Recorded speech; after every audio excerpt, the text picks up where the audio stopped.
Tumeanza mfungo, are we fasting? Ndio, we are fasting. What kind of fasting are we doing? Dry fasting, like the Muslims usually do. Like the Muslims usually do. Sawa. Kwa kama tunafanya dry fasting, futari za pay attention to hydrating foods. The more hydrating, yani futari yako nature yake moja iwe hydrating, sio liquid. Yani simaanishi kwamba unywe vitu vya vimiminika, no. Na maanisha vitu unavyokula viweze kuhydrate. Kwa mfano, coffee ni kimiminika, kahawa ni kimiminika, lakini kahawa ina dehydrate. Siko umeelewa? Umeelewa? Yani kahawa ni kimiminika lakini kinaenda kudehydrate. Green tea ni kimiminika lakini kina hydrate. Mfano mwingine.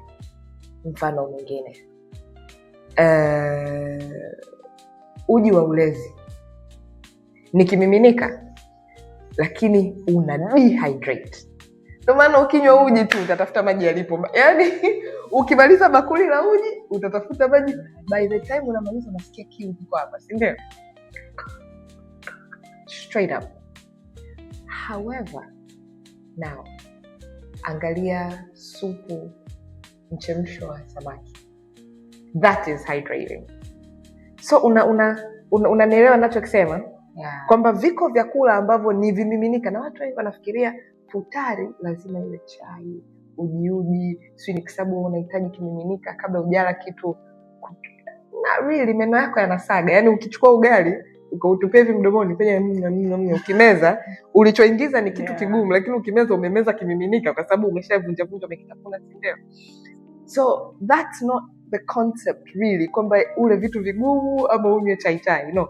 Point is ule vitu ambavyo vitakuhydrate. Kwa nini? Kwa sababu kumbuka inapofika saa 12 sasa ile jioni, mwili umekula mara ya mwisho jana asubuhi saa 10 alfajiri au saa 9 tuseme alfajiri ndio umekula.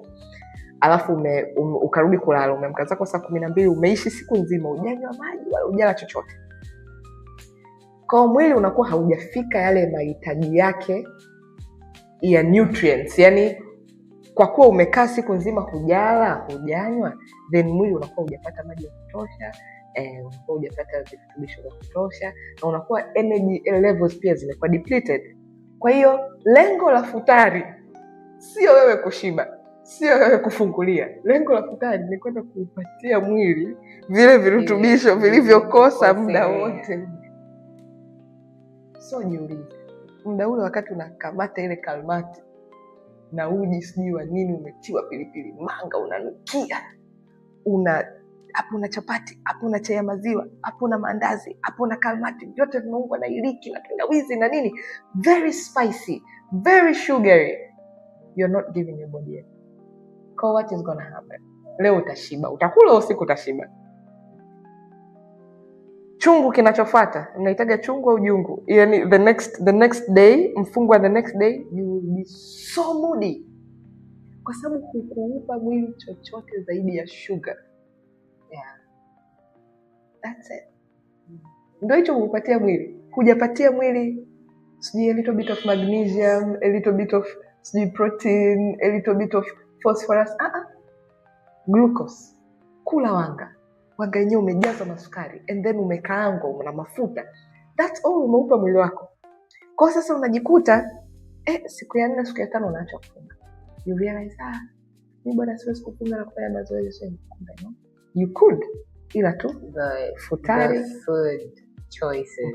Sasa futari nature yake nimekwambia kimiminika lakini also kikuhydrate. Kwa nini? Kwa sababu seli zinakula electrolyte. That's what, yani zina function with your body, works perfectly with electrolytes. Kwa hiyo tujaze hizo. Daku sasa